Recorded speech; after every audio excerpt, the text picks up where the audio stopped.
John Newton என்ற அடிமை வியாபாரி 1748 மார்ச் 10 ஆப்பிரிக்காவிலிருந்து தன்னுடைய அடிமை வியாபார கப்பலில் இங்கிலாந்து தேசத்திற்கு செல்ல பயணத்தை தொடங்கினார். கடலில் அவர் சென்று கொண்டிருந்தபோது எதிர்பாராத கடல் கொந்தளிப்பும் பெரும் காற்றும் வீசத் தொடங்கியது. தப்பி கரை சேருவோம் என்ற நம்பிக்கை பல நாட்கள் அற்றுப்போனது. மிகவும் கவலையோடும் துக்கத்தோடும் கப்பலிலே இருந்த ஜான் நியூட்டன் தாமஸ் கெம்பிஸ் என்பவர் எழுதிய புத்தகம் ஒன்றை வாசித்துக் கொண்டிருந்தார். அப்பொழுது கடவுள் அவரோடு பேசினார்.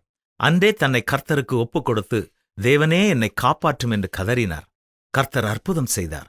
கப்பலோடு கடலுக்குள் மூழ்காமல் தப்பி கரை சேர்ந்தார். அது மட்டும் அற்புதம் அல்ல, ஜான் நியூட்டன் புது சிருஷ்டியாக மாற்றப்பட்டார். ஆப்பிரிக்க மக்களை மிருகங்களைப் போல பிடித்து அமெரிக்கர்களுக்கு விற்பனை செய்த அந்த மனிதன் அதே ஆப்பிரிக்க மக்களுக்கு கிறிஸ்துவனுடைய விடுதலையின் நற்செய்தியை அறிவிக்கும் மனிதராக மாறினார்.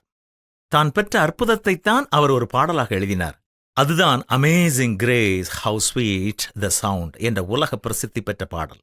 இன்று நம்முடைய வாழ்க்கை எத்தனையோ கொடூரமாக இருந்தாலும் கடவுளுடைய சத்தத்தை நாம் கேட்டு கீழ்ப்படியும் பொழுது நம்மையும் பயனுள்ள பாத்திரமாக அவர் மாற்றுவார். வாழ்க்கையின் எந்த சூறாவளியை இன்று நீங்கள் தாண்டி சென்று கொண்டிருந்தாலும் கைவிடாத தேவனை நோக்கி கூப்பிடுங்கள். அவர் கரம் உங்களை பற்றி உங்களை காத்துக்கொள்ளும்.